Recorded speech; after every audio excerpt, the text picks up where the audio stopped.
Hi, and welcome to the first of these Quirky Chats with Zoe Dawes, the Quirky Coach, where I will be sharing with you the journey that I'm having as we go through the coronavirus COVID-19 situation, and also hopefully sharing some hints and tips on how to stay positive, how to get through it, as well as drawing a few cards at the end of our chats from Oracle and Tarot decks.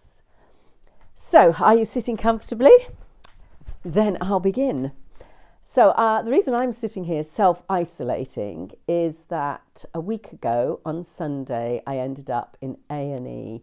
I'd had a severe chest pains, cough, some viral symptoms, but not a temperature. So 111, which was still you could get through last week, said, first of all, to self-isolate, and then to go, in the end they said, right, obviously they thought it was a bit more of a cough, to go to local pharmacy, who recommended that I go to A&E. They checked my temperature there, gave me a mask before even going into the waiting room, where I eventually saw a triage nurse who took my temperature, blood pressure, which was very high, and then sent me through to a doctor, having had a swab test, not for coronavirus, but for flu. Doctor diagnosed me with a severe chest infection. Have to say, some years of smoking has caught up with me, so I'm more prone to them now. And then I was sent home with antibiotics. Thank goodness that it happened last week and not this.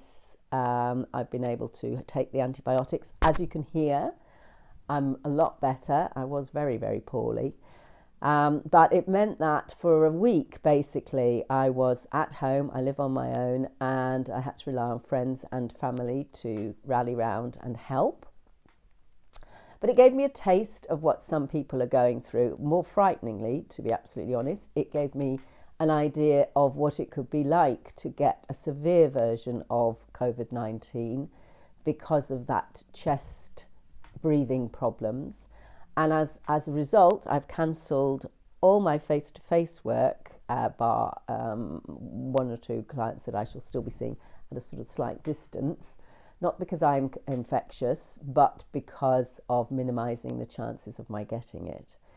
But it's given me plenty of time to think, and also to spend way too much time reading all the stuff that's going on Facebook and in social media generally, to see the panic.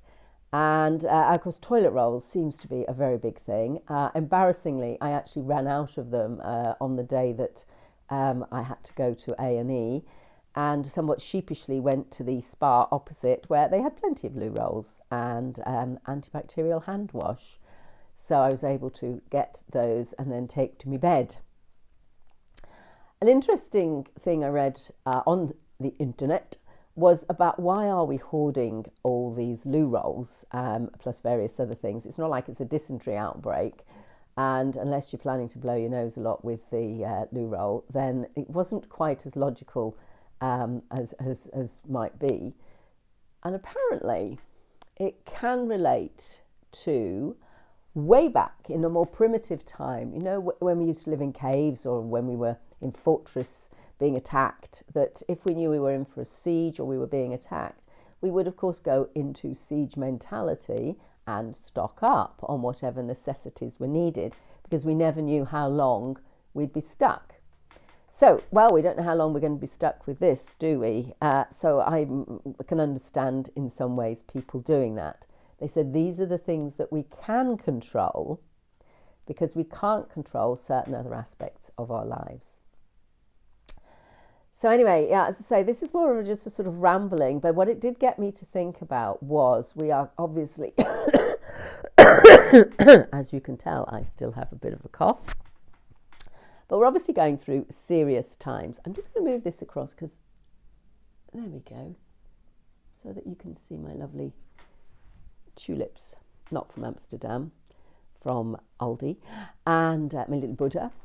And so we're going through very challenging times, and many of you will remember sort of 10, 12 years ago when we went through the financial crash, which, living up in the northwest of England, took longer to reach us, but when it did, had a serious impact. And I was running a successful coaching business at the time, specialising in leadership coaching, which of course at that point just disappeared, because that was the last thing people were going to spend money on when they weren't sure financially where their businesses were going. But I then set up a series of Survive and Thrive workshops, which were funded by Business Link throughout the Northwest. And I ran these workshops for 6 months, having submitted a proposal to them to say, well, look, you know, we've got to look at what we can do, not all fall into a pit of doom and look at what we can't. And so I thought, well, I'd just bring back some of the things, some of the tips there that recommended that people do. And one of them was, don't panic, Mr. Mannering. You know, fear's the biggest epidemic that's going on at the moment. Fear and a panic, a feeling of being out of control. So I know it can be easier said than done, but it's about looking at the reality of the situation and saying, okay, this is what it is. And this is nothing, by the way, to a week ago. This is what it is, and how can we deal with it?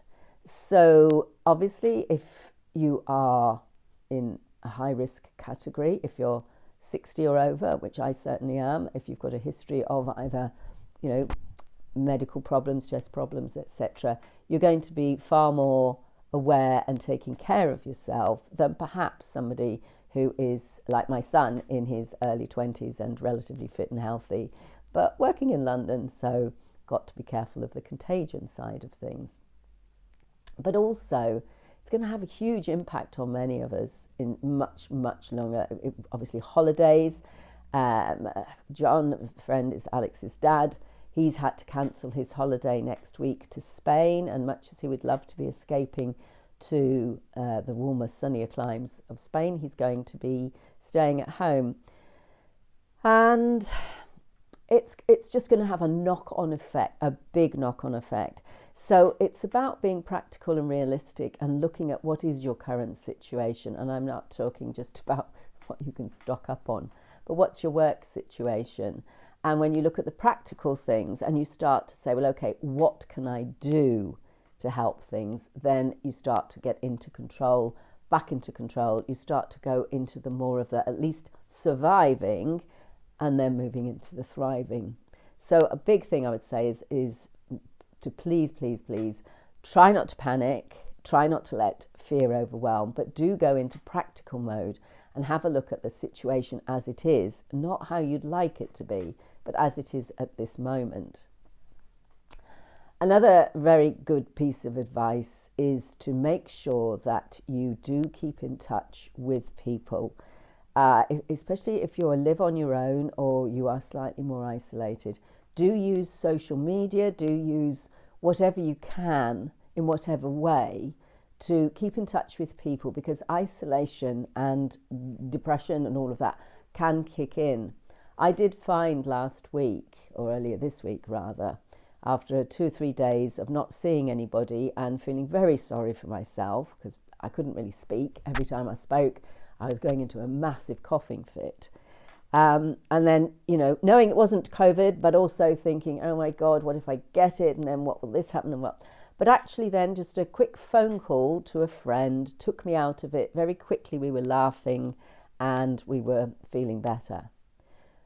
And if you are around other people who are more at risk, ask them how you can help them, because that is going to make a big difference. So, I mean, for me, one of the things was I had to change the bed, and that was exhausting. I ended up virtually on the floor having done that. And it would have probably been better if I'd been able to ask a friend, could they give me a hand with that? So don't panic. Keep focused on what you can do, not what you can't. Keep in contact with people.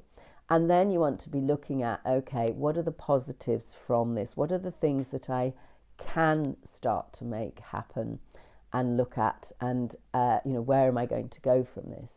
And again, this was a classic case in point where I'm doing these videos, which will hopefully maybe help people, cheer people up a bit, But also, I'm in the situation where I've no income coming in now and I have no savings left between you, me, and the gatepost because of challenging situations over the last few years and being completely hopeless with money. But always looking at the positives and how to move forward and onwards. So I thought, right, well, I'll be able to do my coaching online, my life coaching via Skype, and also also tarot reading. So by using the digital methods and what is available, hopefully be able to carry on making some sort of income. But also, for me, what's very important is about helping others through this situation. So those are a few little tips, a bit of advice. I'm going to just be sharing whatever comes along. It won't necessarily be on a daily basis, but I'm hoping to do them regularly. But then also to go into a little bit of card reading. I, as some of you know, use tarot and oracle cards to help people with guidance and support in their current situation. So I thought I would show you what I drew earlier today, looking at the collective to see how what messages were coming from the universe to help guide and go forward. And the first the first book that I chose was actually The Wisdom of the Trees Oracle. It's a lovely book by a lady called Jane Struthers, who is a full-time professional astrologer and writer who studied tarot, astrology and palmistry for over 25 years and obviously has a great love of trees. So this book has, the deck has a number of cards which are all different kinds of trees into different sections, including branches, roots. I can't remember what the others are. What have we got? It's into 4 categories. Roots, trunk, leaf, flowers, fruit and seed. So I shuffled the cards and asked for any guidance or wisdom. And the one that came out is a lovely one and very appropriate, I thought, which is the Black Elder card. And I hope that's in focus. I can't really tell. But anyway, the Black Elder card. So this is elderberry. And of course, elderberries are very healing. So I thought I'd just read you what it said. Black Elder, I have ancient, what does it say? Ancient powers and can bring you abundance and protection. My flowers bring you refreshment in the hot summer and my berries give you sustenance in the autumn. If you honour me, I will send you many blessings. And it says it was traditionally associated with the white goddess who brought benevolence and healing. And it says, trust in the abundance of the world around you. Concentrate on everything that you want to attract into your life, feeling and thinking as though you already have it. Give thanks for your many blessings. And what I love about this card is that it's really focusing on that gratitude thing, because at this moment in time, in the world situation, it's very difficult to see the positives sometimes. And if you can at all, focus on being grateful, grateful for what you have and the blessings that you do have, then that is going to raise your vibrations and make you feel more positive, which has a knock-on effect on other people. So that was the Black Elder. I then drew 3 cards, and I do, for these mini readings, it's current situation, challenge and opportunity. And very appropriately, the 5 of Pentacles is the card that is in the current situation. And as you can see here, it's somebody looking very fed up, very miserable. The Pentacles is down to earth energy. It's work, it's daily life. It's, oh, sorry, I just lost the power batteries going. And it's about feeling low, but actually it's about the fact that you do have the key to moving forward, to moving on. And if you just pick up that key, which you can see here, you can open the door to a more positive way of being.